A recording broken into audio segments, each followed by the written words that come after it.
Cool. Here we are once again, another episode of the Redeem Yourself podcast. I got a familiar face in the building tonight. How are you, Jody? I'm doing well, thank you. How are you doing? I'm doing good, about as good as I can be. What night is it? Is it Monday? Yes. Monday. It's been a long last couple weeks, but nonetheless, I'm happy to be here with you. And this time, I guess we'll get into your story a little bit. Yeah, sounds good. Last time, let me salute the shop, 0.5, Carytown, Virginia, 3435. Go down there for all your non-alcoholic beverage needs. See Jody, see Taylor, see the rest of the fam. They're knowledgeable. The whole vibe of the space is so welcoming. And I told you that the first time I met you. Yeah, I appreciate that. Awesome. So I'm going to drop this intro, and we are going to get busy. You like that? Yeah. Yeah, I see you vibing. Y'all see her nodding her head, right? Yeah. Welcome to the Redeem Yourself podcast.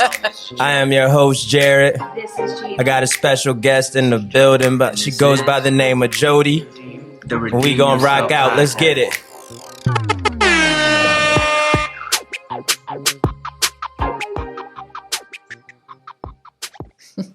Oh, yeah. Welcome. Here we go. So now, back to you, man. We're going to do a small check-in, kind of like the first time when we sat in your establishment and met each other and had a little conversation. Yeah. This time, how are you? Oh, sorry, I had to adjust my headphones. Do your thing. I am well. Yeah, it's kind of an interesting last week. My daughter was sick. So, working around and looking after her, but she's doing better, which is great. And then today I had two really, really cool meetings. Okay. That's what's up. Yeah, so I think both of them could potentially be really great for the shop and for Richmond. So, yeah. Nice. I won't harp on too much because I don't want to jinx anything. I got you. But Say less. I know how that goes. I'm an energy fanatic. And if nothing is signed, sealed, and delivered, I just try to say as less as possible. Exactly. So, I wasn't even going to ask. But that is awesome. How's your week been? My week has been good. Being that you are now the fifth podcast, the last 5 days. Wow. Yeah, I've been in here recording to stay busy, like we were speaking about earlier, the loss of a family member.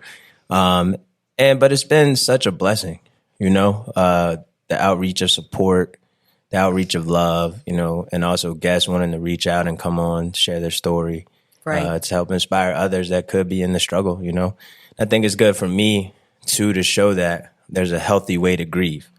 There's a healthy way to stay productive and still help others while you're going through it. Right, because right. The old me would have been turning up somewhere around here, causing a bunch of chaos. So it's good for me to stay busy. So I enjoy it.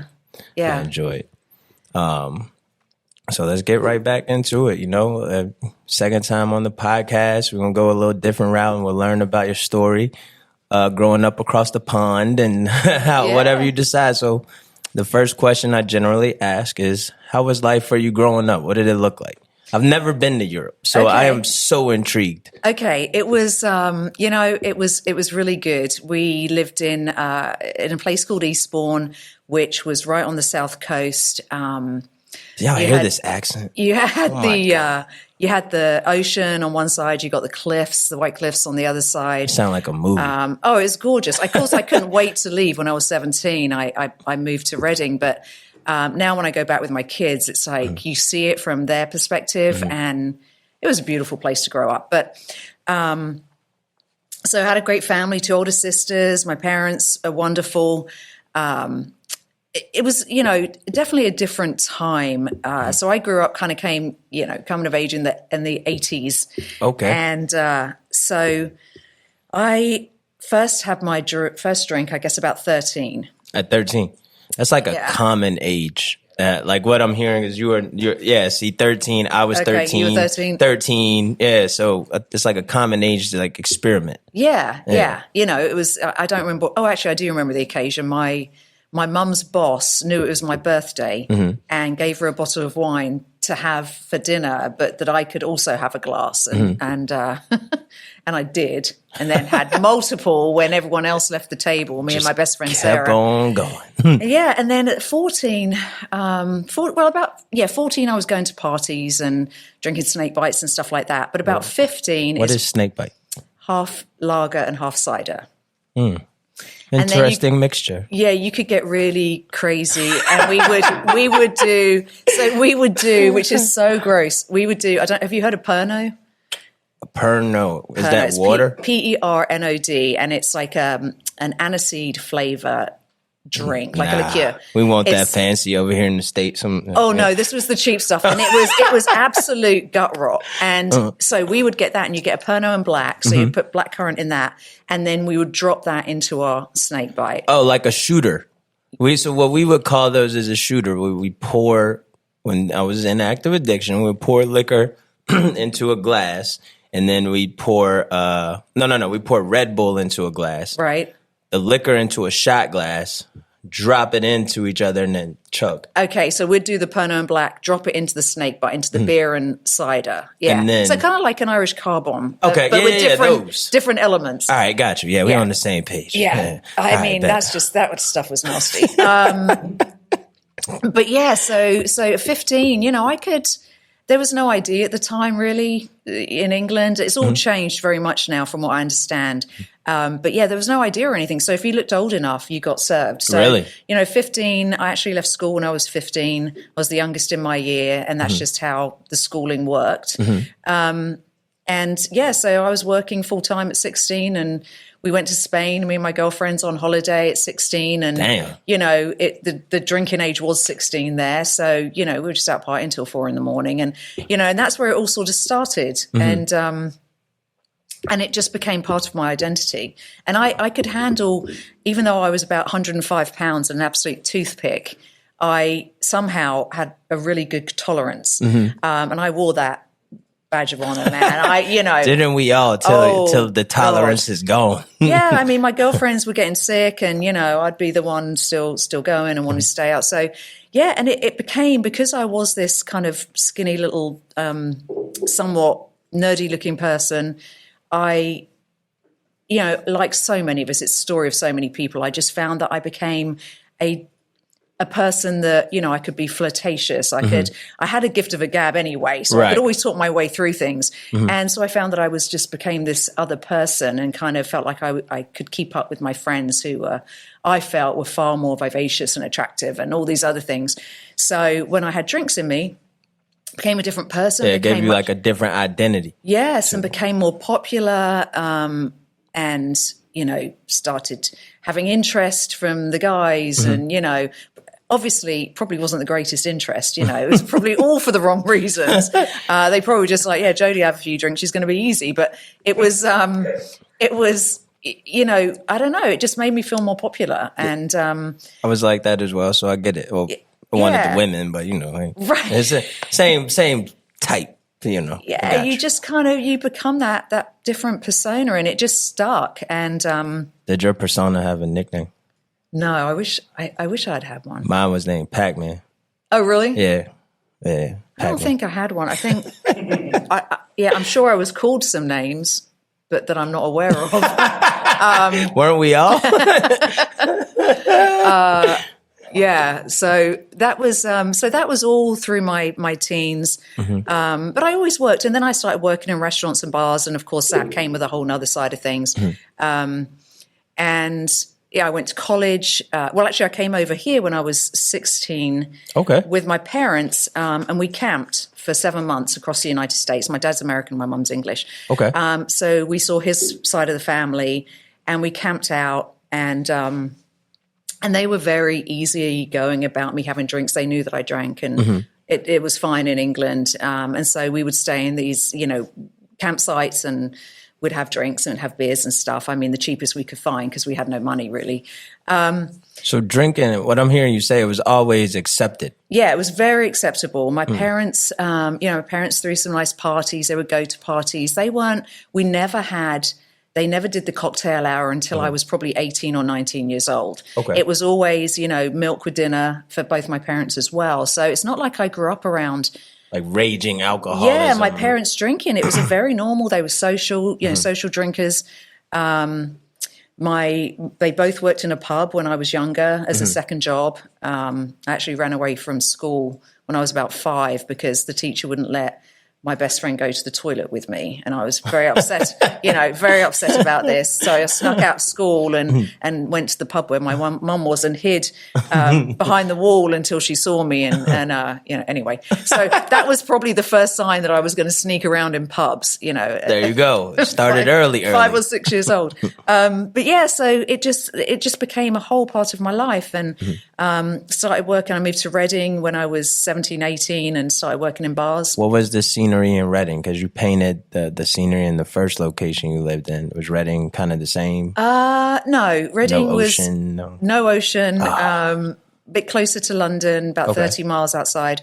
I gotta get to the UK, bro. But still beautiful. I mean, Berkshire is a beautiful, beautiful place. My son was born there.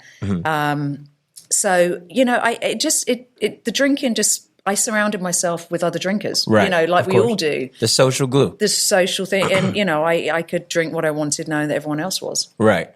What people didn't know is just I was probably drinking more than other people. I was, I chugged my drinks. I wasn't a sipping person. I hated watching people sip drinks. Oh, it drove me nuts. What are you doing? It's like, what yeah. We called it babysitting.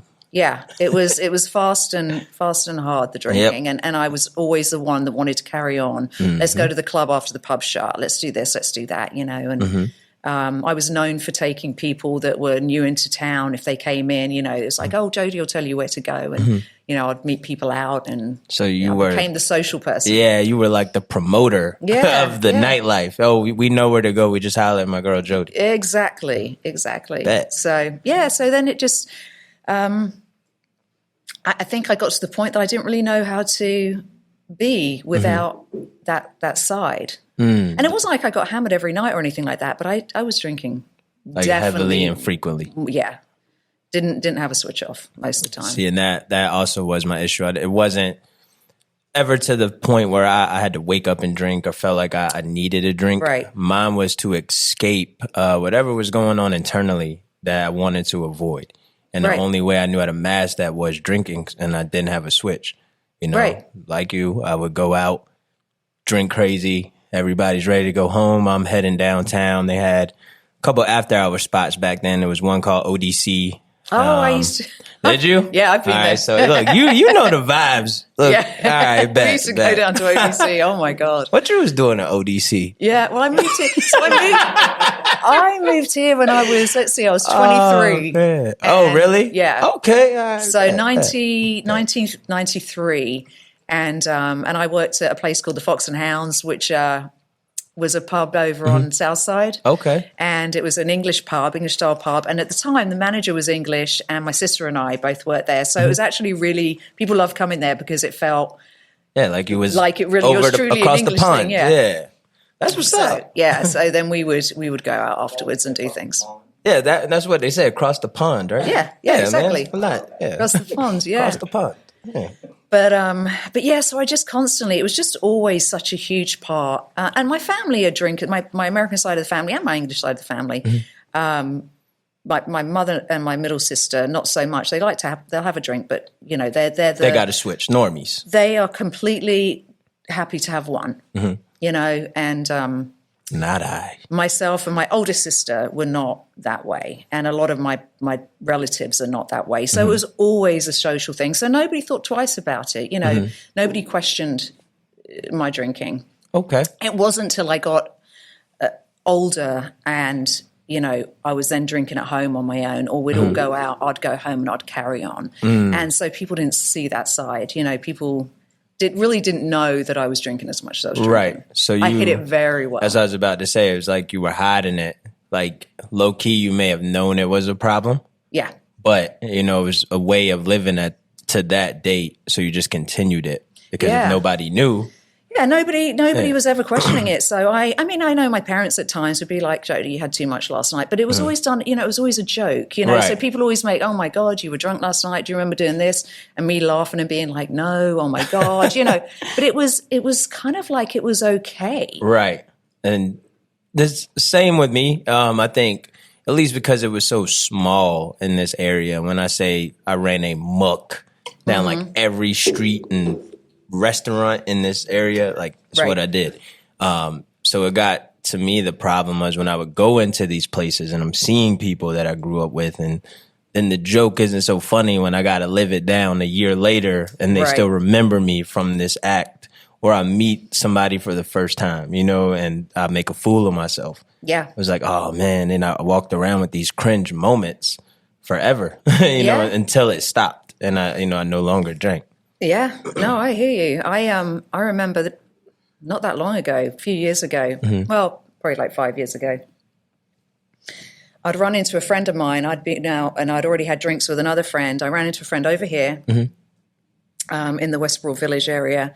And he was going to a party at the wine bar, I guess right across here. And he said, oh, come with me. And I went across, had a drink, apparently. Now, I don't remember any of this.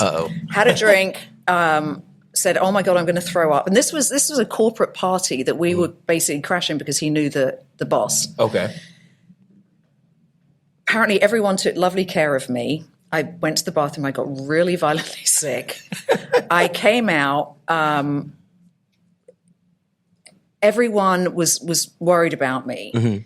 And my friend actually recently brought this up, and he was trying to talk about the people and talk about the situation. And I got really upset with it. I said, you don't understand.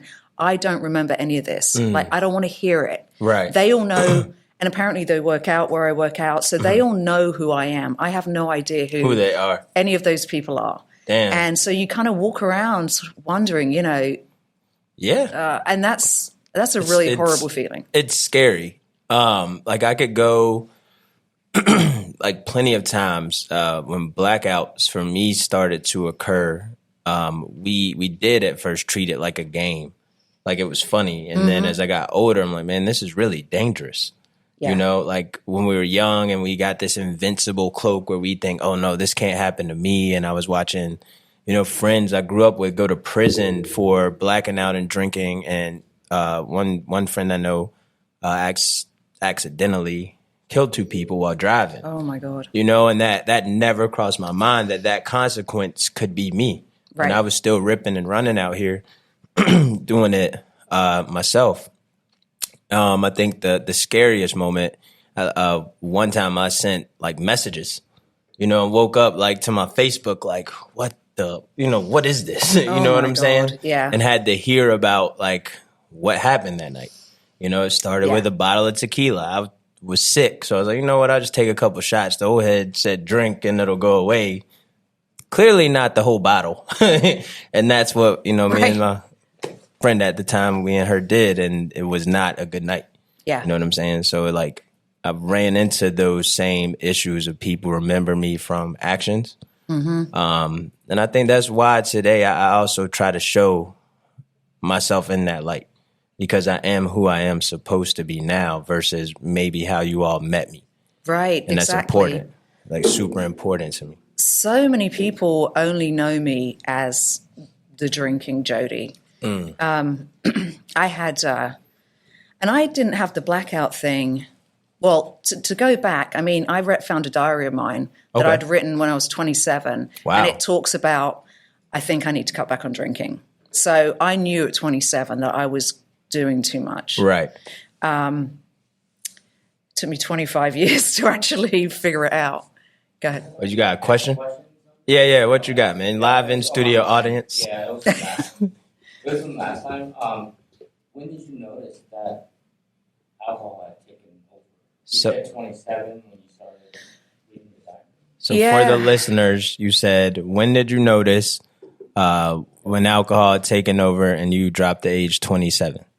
So that's the question, right? Yeah. When did you know alcohol took over? I mean, I knew back then that like you, I never got up, and I never had the shakes.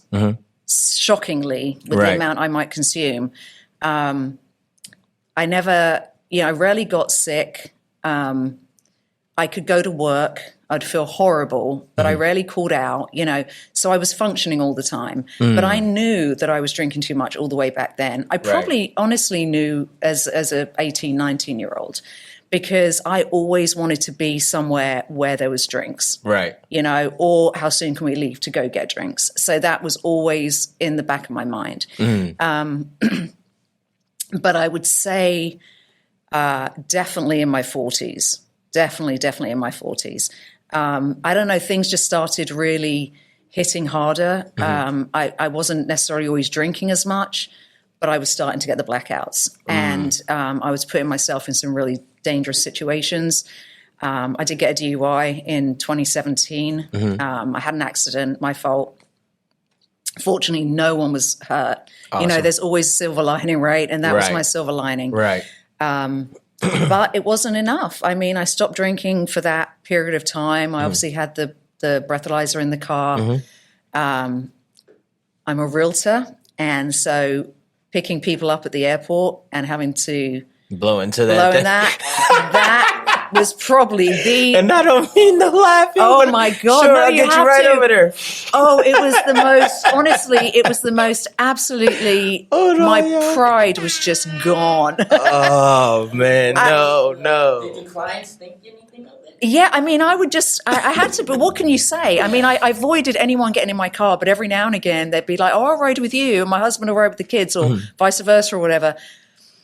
And I'd just immediately go into this panic. God. Yeah, and I'd go, look, I've got to explain to you, da-da-da. And here's the other problem, though, with it, is everyone's reaction is like, we've all done it, you just got caught. Right. Even my lawyer at the time said, Jody, you just, you just got caught. We all do it. Of course, it was typical. It was like 3 minutes from my house. And I think I decided I was going to do a U-turn to go and get a pack of cigarettes, which the only time I bought a pack of cigarettes if I was way too drunk. So that was my thing right there. But yeah, so everyone said the same thing. All of my friends, everyone, Jody, we've all done it. You just got caught. But I was awful at telling everyone, let's get an Uber. Nobody drink and drive. In fact, that night was Halloween. I already disliked Halloween, and now Halloween never again has a terrible. My son was going out. He's 31 now, so I don't know. He was 26, something like that. He was going out with his mates, and I said to him, his mates. I said, don't any of you. I was like, I will come and get you. Whatever. Don't any of you drink and drive. Everyone's going to be out tonight. Police are going to be out in force. And then I was bored. And you went actually out. Called my ex-husband and suggested meeting for a drink. Worst thing I could have done, because everything about him will make me want to have a drink. And we're good friends, and he would understand me saying this. But he left. I knew the owner of the bar. We sat around, drank more. I did call an Uber, and it was going to be 20 minutes, and it was 3 minutes from my house, and I was like, oh, I'm fine. Typical. Did you? Let me ask this, because out of every poor decision I made, there was a moment where I had that inner voice. Yeah, absolutely. Did you have that in that moment? Absolutely. Yeah, and I actually remember that. Listen. So I remember that night very clearly. But I'd just thrown back the last glass of wine and got in the car, and they threw the book at me. I think they wanted to make a little bit of an example, and rightly so. But so I wonder why. Like, was it something that I guess the judge on the case maybe just was? The policeman, my lawyer told me the policeman was really upset, and the lawyer on the other side, because in the video, which I never watched, they asked me if I want to see it. I was like, hell no, that will stay with me forever. And I did all of my stuff and sat in the back of the car and was talkative to the policeman and joking and not laughing about the situation, but just about conversation. Conversation, yeah. And I blew like a 2.9. Jeez. And so for me to have been, their argument was she must be an absolute alcoholic. She's got, if her tolerance is that high, that she can be conversing and standing up and doing all this stuff then. So they wanted to make an example of that. Now, again, I just had that last, so I was...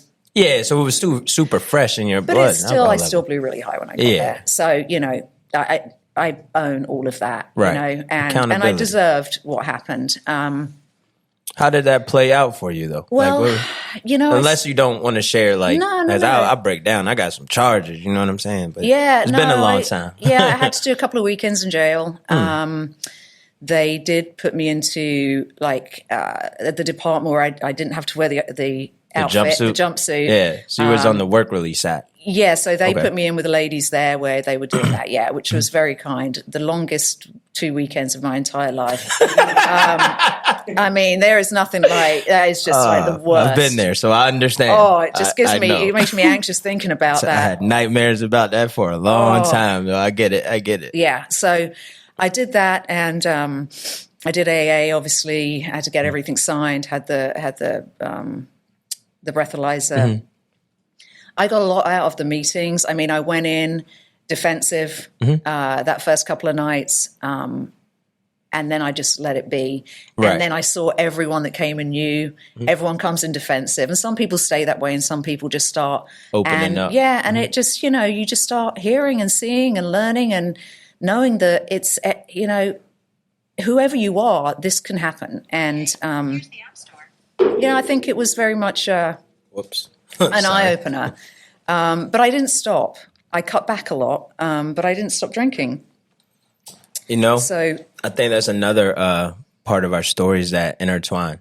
You know, I had so many run-ins. You know, I also went to jail at 21. I up and got the bright idea that I was going to sell drugs. Like I had a habit. My drug of choice was cocaine. Okay. I just got a new car. I was starting to work. Like I finally thought I was turning the curb to a new life. Right. I did that. Well, it was probably like 2019 to say like 21. I just up and was like, you know what? I got a habit. This is what I'm going to do. Consequences never entered my mind. That's how far gone I was. Right. So I got arrested. I went in, did a year, a little under a year. I went to the program out in New Kent because I was stupid, got kicked off of work release. But that was classic Jared. Like, I'm going to beat the system. You can't keep me in here. And of course, like that inner gut kept ignoring it. Like, shit, I should have listened. Where I had to go to those AA meetings out there. And I entered it with one purpose only. They told me if I went and completed the program, it would knock some time off of my sentences. So I just wanted to go home. So I probably gained all of the tools, knowledge, networking, but because I was in there for the wrong reason, when I came home, a couple friends of mine threw a welcome home party for me that night. Because there was a couple of us coming home around the same time. So I was right back in the street, you know, partying, didn't learn anything from it. And you would think with that, as scary as that situation was for me, because in detail, at one point they tried to tell me I would serve 60 years and I was 21 years old, you know, and for what I did, it didn't even add up. The math was like ridiculous. Right. Like if you would have told me a 10-minute mistake would give me that, I would have never made that decision. You know what I'm saying? Yeah, that's unbelievable. So to get what I got was a blessing. And I just didn't learn. I was invincible, you know, hard-headed. I turned 22 in there, came home December of 2008 and just was right back at it like I never left. I think my pride and all the things that when I got the DUI, I was also a yoga instructor. Okay. And I had a yoga business. So I really had these two distinct personalities and personas kind of thing, because I had my really healthy, you know, I eat well, you know, taught yoga. I'm very much into, you know, mindfulness and all of that. And then I had my other, which was less rage, drinking and drinking as much as possible and being out and doing things that didn't add up to who you wanted to be. Yeah. Or who you were inside its core. Yeah. So I was, I feel like I was always in conflict. Yeah. Because likewise, me too. Yeah, I would beat myself up so much when I went over the top. Mm-hmm. I mean, there's nothing anyone could say that would have upset me more than I was upset with myself. Like, right. It was, I would torment myself by doing these things. And then I would do these things and then feel like I didn't deserve to be happy and all these other things. And I would just, I was in this constant state of almost just tormenting myself with my two my healthy wellness person and then my alter ego, which, which I should have had a name for. I don't know what it would be. But so that happened. I mean, I was living behind, I'd gotten divorced, and that was pretty rough. My second divorce. And my daughter and I were living in the apartments behind Stony Point. Okay. And so I would walk down to P.F. Chang's and Brio's and all of that. I got to know staff, all of the bartenders very well. But there was this one particular night. I mean, I remember going outside. I think I was planning on going home. I was probably stumbling a little bit. And I bummed a cigarette from somebody. And I inhaled, because I wasn't a big smoker, except for when I'd drunk too much. It went straight to my head, got the head rush. Oof. And I fell backwards and smacked my head on the ground outside P.F. Chang's. It was a busy night. I mean, I'm in my, mid-late 40s. No business being that way. And I popped back up, because you're like a rubber band at that point, Right. Boom, it's hit like, my ouch. head. I probably concussed myself a little bit. But I bounced back up. People were like, oh my God, are you okay? And I laughed. And so people kind of laughed. And they're like, come on in, I'll buy you a drink. Because that always was the solution. I went straight back in and drank a few more glasses of wine. I mean, the staff occasionally had to bring me out and, put me in a cab. I mean, the fact that I was that person just was like, who am I? Right. But I just kept going back to it. Like, I kept having this, I didn't know how to handle what was going through with the divorce. I didn't know how to handle what I was going to do. My daughter saw me drunk so many times, and it breaks my heart because she, my son did too, but I was younger when I had him. I was 20, just turned 21, and we were all younger, and everyone, we just were drinking beers. Not that that's okay, but you know what I mean? I don't know. He just was used to us all being young and having beers, and I never seemed to do anything. You weren't at that point yet that you had gotten to in the alcoholism. Yes. Gotcha. And so my daughter saw a lot more of it. Okay. And it breaks my heart that I didn't stop knowing what I was putting her through. And it's tough. And I'm sure now, in recovery, your daughter's able to understand a little more that maybe the void that, you were trying to fill with alcoholism. Because I was the same. I know when I was going through mine was a multitude of things. And are you crying? Yeah, a little bit. Oh, man. It just really, Where did it hit you, Joe? When your kids see you in a sorry, I'm fine. When your kids see you. You don't need to say sorry. I understand. I mean, as recently, thank you. So I'm 11 months right now, and thank you. Round of applause. So my last big screw up was in April of last year, and I got an Uber home, and I kept telling the Uber driver, I didn't know that this wasn't my house we were outside of. So the Uber driver was about to call the police because he was concerned. And thank God it was a good person, because I don't remember anything. I'm just in the back of the Uber. And finally, my daughter, I think it was like 1 a.m, and my daughter looked out the window and saw the car and came out and said, that's my mom and this is our house. And she, had to get me inside the house. And that's one of many situations. Moments that just stick out to you. That just stay with me. And yes, she's amazing. And she's so proud of me for not drinking, I gotta say again. But I went through all of that. And it's, it's just so I had somebody come in the shop on Saturday, and she's 129 days. Amazing. And her daughter her child is younger, about 4, and she was getting upset and saying, she doesn't want to have them see her like that. And I said, look, my kids have, and you stopping now when they're 4 years old is amazing. Beautiful thing. It's so beautiful. But I get it. And, the falling down and the all those things are just, they're all just snippets of things that I should have been aware of. But then, society, and of course all my friends, and I love my friends, but so many people, Jody, you don't have a problem.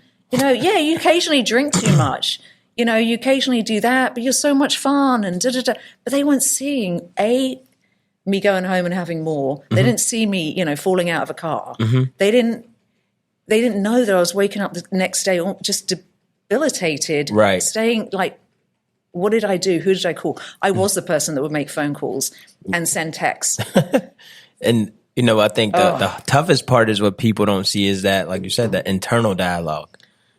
I dealt with that for so long. I found recovery at 27.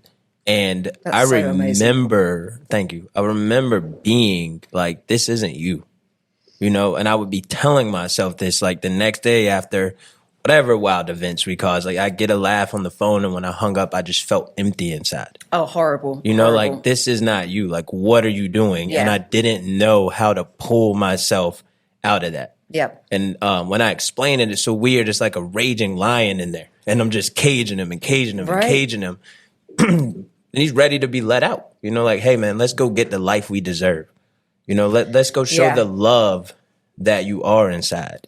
I just couldn't, and I just couldn't figure out, like, I knew that I didn't want to be doing it, but I didn't know how to change. And so I would go weeks, months without drinking. Right. But then I'd go back, and when I did, it would almost always, I'd be fine. For a couple of months, I might have 2 glasses of wine one week. Like, yeah, I got it this time. I know I can stop. Because I was so adamant that I didn't want to take it out of my life because it was such a part of it forever. But I was looking at it all wrong. But it took me so long to figure out that okay, you are seeing it. It took me joining like online communities and realizing there are so many people like me. I think that was the eye-opening thing for me too. Mine came in the form of a therapist. I was seeing a therapist, and I walked into his office, and he was the first person that I had met that understood how I felt. So I got lucky. My therapist had like 40 years in recovery, but he didn't start with that. He knew my issue, and he just gave me like the therapy talk. So I went to the first meeting.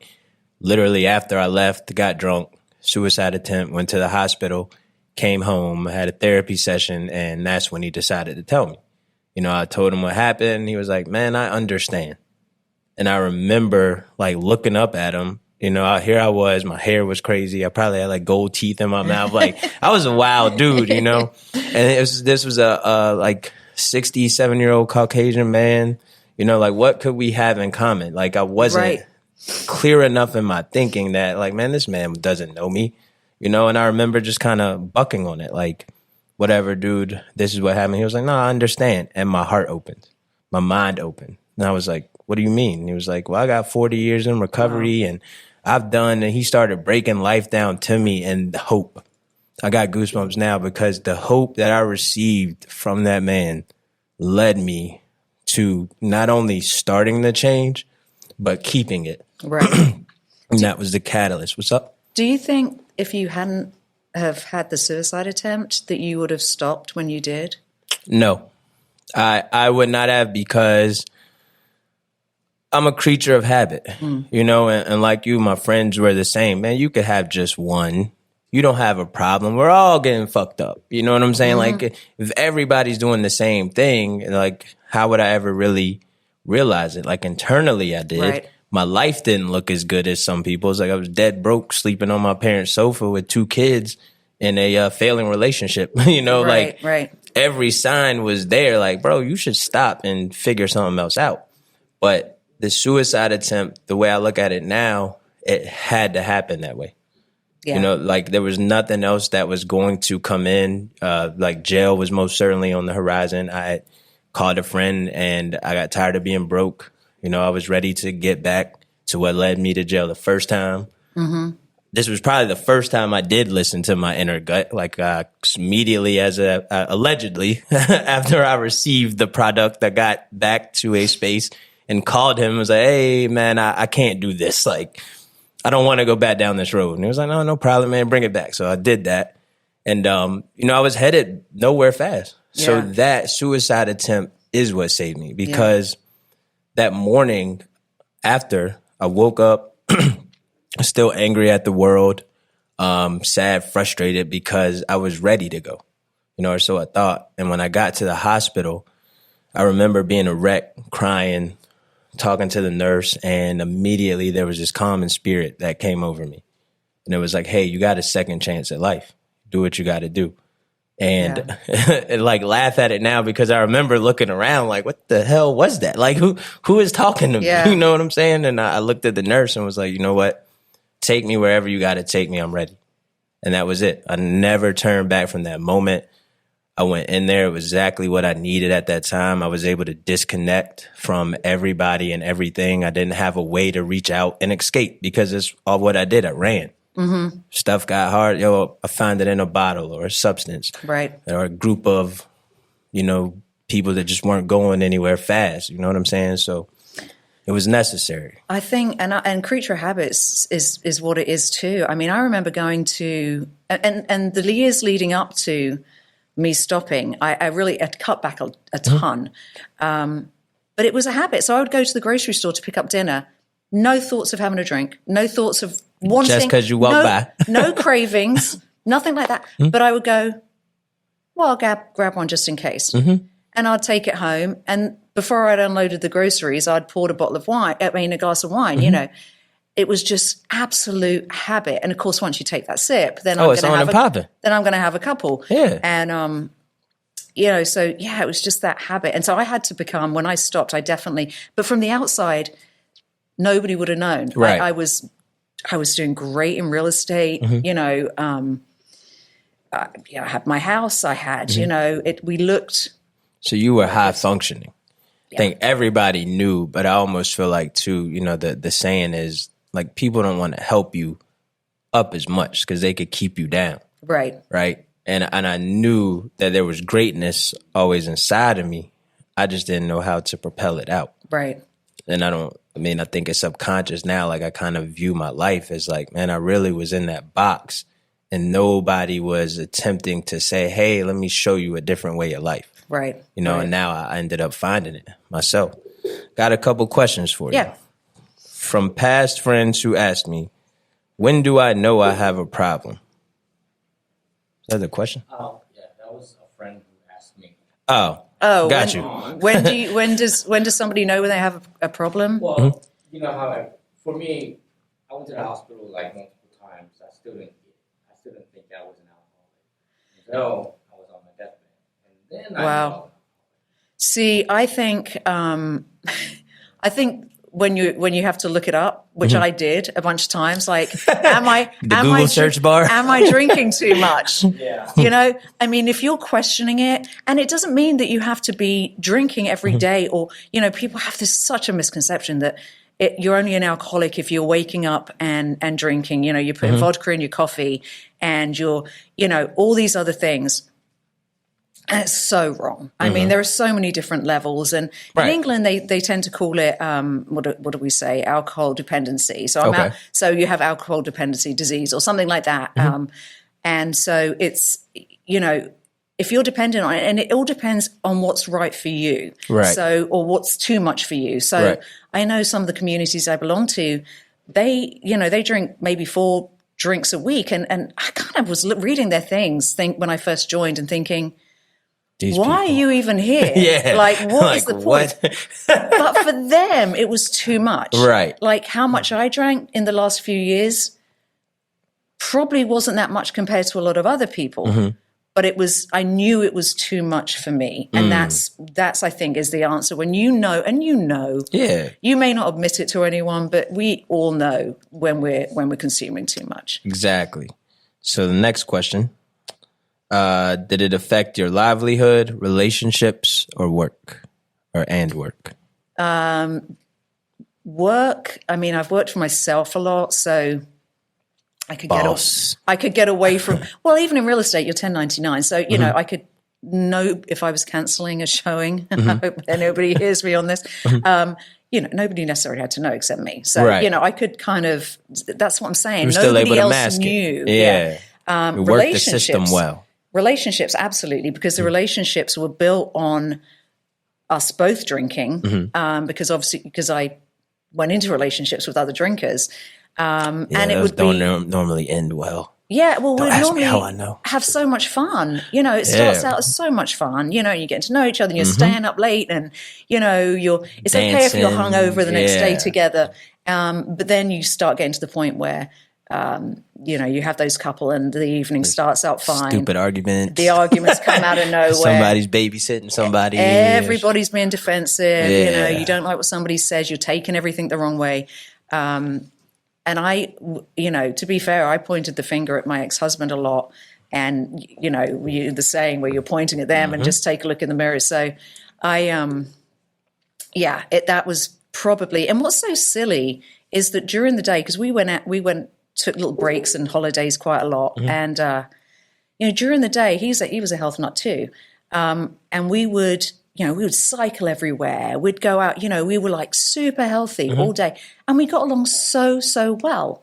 But it came to 5 o'clock and, it was that 5 o'clock cocktail time and we would still get along for a little while. But then it would, sometimes it would be fine and sometimes so the fact is we got along beautifully without drinking. So why did we feel that we had to add that element to it? And it's such a societal thing to me. It's most definitely. As kids,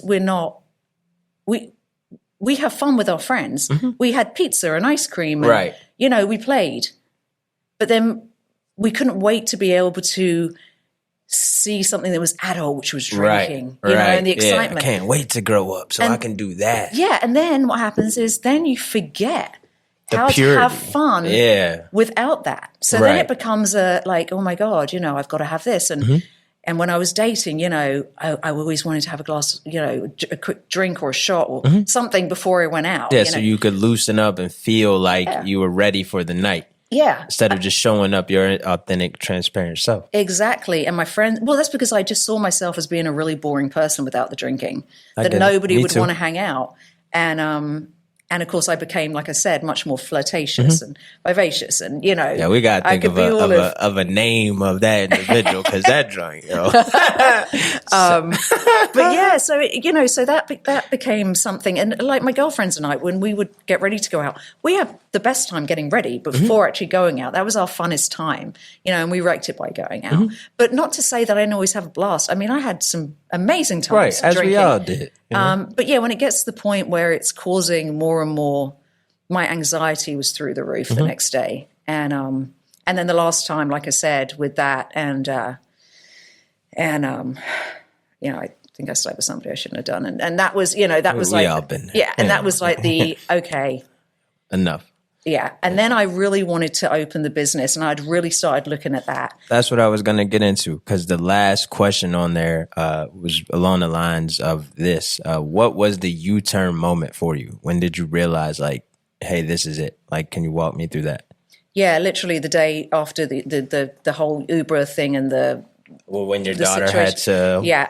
And that moment was that... Well, the next day was like, okay, I know I'm not going to drink for a while. And then I really just started thinking more and more about it. And I'd done a 3-month stint. I'd done a 4-month stint, during that year. So I knew that I could do it. Like during my pregnancies, it didn't occur to me to drink because there was a child inside, Right. So I knew that I had the ability to do these things. It was going to be breaking the habit and having to. So I really became a recluse. I worked and then I came home and I needed to just be at home with my daughter. If I needed to go to bed early, I just needed to, I knew I couldn't be around. That's how I was too. People. I had to be. It's the only way I could do it. I know some people that get out and they can do it that way. For me, and I'm only just at the point at the shop where we do events and I can go to an event somewhere that I feel like I can be authentic at my authentic self. Right. And converse and still laugh and joke. But it's really, in the last few months. Yeah, it takes a while, and that therapist that I spoke about challenged me and he said, man, this is your time to be selfish. Right. Right. learn who Jared is. Right. What does Jared like? What does Jared want to do? Because at 27 years old, I didn't have a clue who I was. Yeah, well, 51. And I still was look like 25. Thank you. Man. Well, I'm 52 now. Okay. But 26. 51. So sweet. Such a liar. But I appreciate it. No doubt. No doubt. I just, at 51, I was like, yeah, who am I? What do I want to do? What do I like doing? I'm not the extrovert everyone thinks I am. I mean, I'm still, I still think I'm comfortable talking and speaking in front of people and stuff like that. But I need my downtime and I need to be on my own. And I love sitting in a tub with a book. You know, I mean, but even that took a while because my go-to was pour a glass of wine and sit in the tub, Yeah. And so all of my everyday actions had to change. Yeah. And that's not easy. And it's not, and it's breaking that habit and finding enjoyment in those things without having that. And I think that's been the biggest thing. So I'm still learning. I mean, I think it's an ongoing thing. And I hope that I continue. I hope that I learn something every day. Listen, that is the biggest thing in recovery. It's a journey. It is. You know what I'm saying? And people say, people go, oh, it's overused, like the sober curious or the journey word, but it's true. And that's what it is. Yeah, that's exactly what it is. I have no destination. Like I'm not, when I hit 20 years, I am done. You know what I'm saying? Yeah. Like, no, this is my life. Like every day I want to be better than I was yesterday. Right. You know what I'm saying? And selfishly, you talk about sort of being selfish. I mean, the shop gives me an opportunity to be around so many people that are in the same position or have been in the same position or are starting out. And even though 70% are drinkers, they're being more mindful. So people are coming in and I can relate to so many things. Right. Because I've been there. I know how hard it is. Yeah. And you got the best of both. You lived the experience. Yeah. And a joy for recovery. Yeah, exactly. And you can find out what you're capable of and the perseverance and the strength that it takes.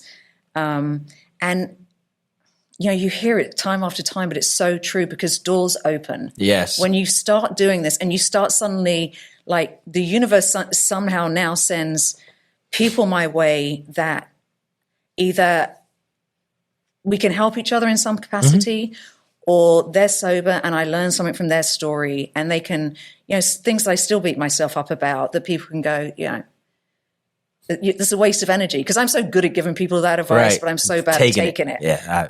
Trust me, I do it daily and I'm like, damn it, I'm talking to myself. Yeah, exactly. So, you just suddenly all these, if I'd carried on drinking, I don't think I'd have opened the shop. If I'd carried on drinking, I wouldn't have had the nerve to do some of the things I've done more recently. Right. I'm taking risks. And I've always been a risk taker anyway. I've always kind of thrown myself out there and if it fails, that's okay. So I've learned something from it. Yeah. So I'm a big believer in that Never too. failing is a lesson. It's always a lesson. That was part of I wanted to take the risk, but I lived in fear of like, what would people think? Now I don't care. Like I'll try multiple things until it sticks. Yeah. That's why I like to just stay busy. And now I honestly think I found my passion because those doors have opened, like random relationships that I think I would never have the opportunity to shake hands or even get on phone calls with some of the people that I have recently, even down to meeting you.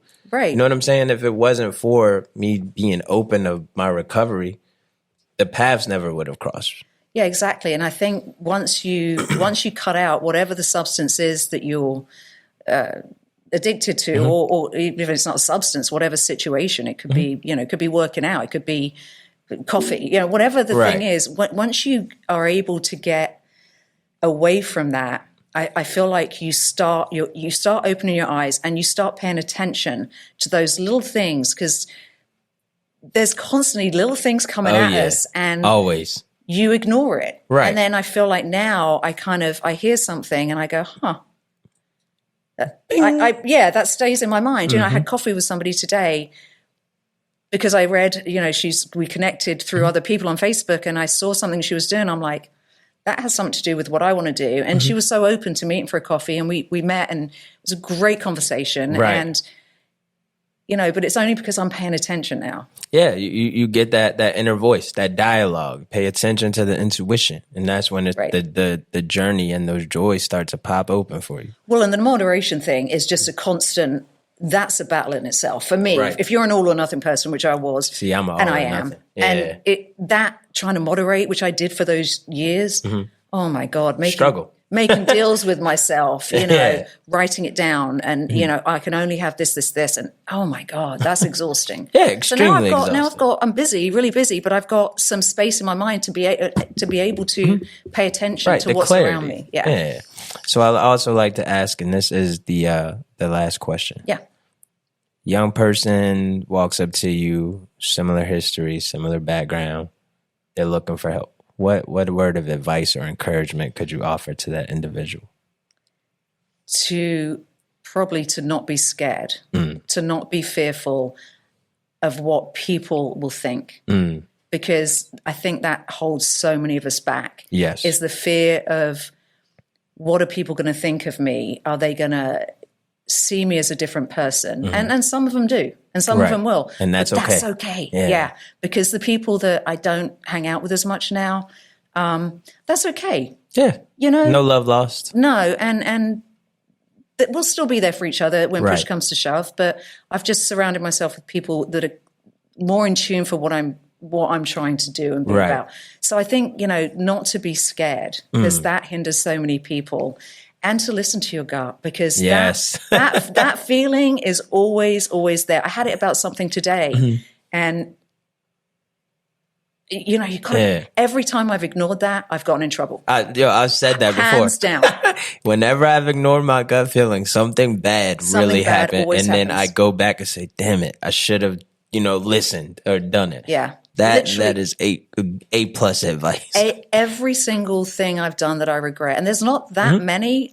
I've spoken about most of them, and there's a handful of others, but have always involved drinking. Always involved drinking. So too.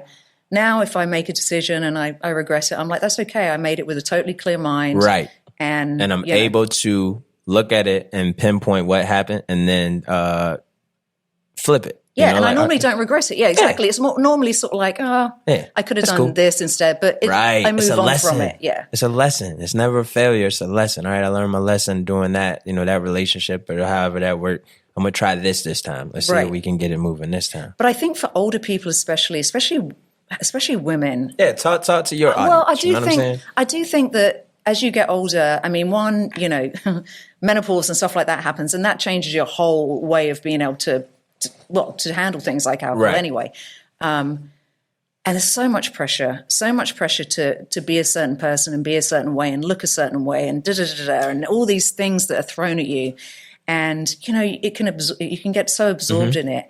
And I think for women in particular, or anyone who's getting older, especially in their late 40s, early 50s and things like that, because that's my age group. And we have grown up with that drinking scene. Right. And I know some people said, hey, I got to a certain age, I had kids and I knew it was time to slow down. But there's an awful lot of people that carried on, trying to kind of hold on to that. And I think it is, people are scared of what their life might look like. And they really think they're going to be bored. And there is nothing boring about waking up hangover free. And I used to hear people saying this. I honestly would have been one of the people laughing at hearing this. I would have been one of the people probably, I think my ex-husband used to say, I don't trust a non-drinker. And I probably laughed and was like, yeah. And, I probably made the dumb comments that I hear people making now. Right. And it's ignorant, and it's because you don't know any different and you're scared to find out. Right. Fear. So you've just got, just go for it. I don't want to forget any more days. Me either. As you get older, I don't want to forget. I mean, I've forgotten times that happened with my kids. I don't want to. I want to remember every day, even if it's a hard day. Yes. I want to be present, and that in itself that is damn good fun. Yeah, that is That's gift. the absolute fucking bomb. The best gift you can have, because for real, like I call it time traveling. It was a part of my life where I just time hopped through so many different spaces that I don't have those memories. So now I've forgotten decades of, you know, you know what I'm saying? It's there pinpoint. somewhere. Yeah, you know. I would love to have a better memories of all of that. So yeah, that would be my thing. So no matter what age you are or what stage or whatever you're drinking, if you know in your gut you want to do something about it, you can. Awesome. You really can. I love that. Before we do go ahead, plug in your store. I know you probably don't know this, but every time I start this podcast, I shout out Point 5. I didn't know that. Yeah, I know. I wouldn't tell you that either. That's just because so I touched. love and I admire what you do. Thank you know so what I'm much. saying? I'm a lifelong supporter. Whatever you got going on, you already know. If I'm available, I'm pulling up. And I'm bringing people with me. I know what I'm you saying? do. You're awesome. So plug the story in one more time for the people. Point 5, Instagram at Point 5 RVA, point5rva.com, and we're down on Kerry Street, opposite the McDonald's and next to Home Sweet Home. Yeah, there we go. There we go. Jody, thank you so much for pulling up to the Redeem Yourself podcast. And I enjoyed this conversation. I'm probably going to have some follow-up questions off mic. You know what I'm saying? But I loved it. Thank you so much. And we out. All right. Yeah, that was awesome.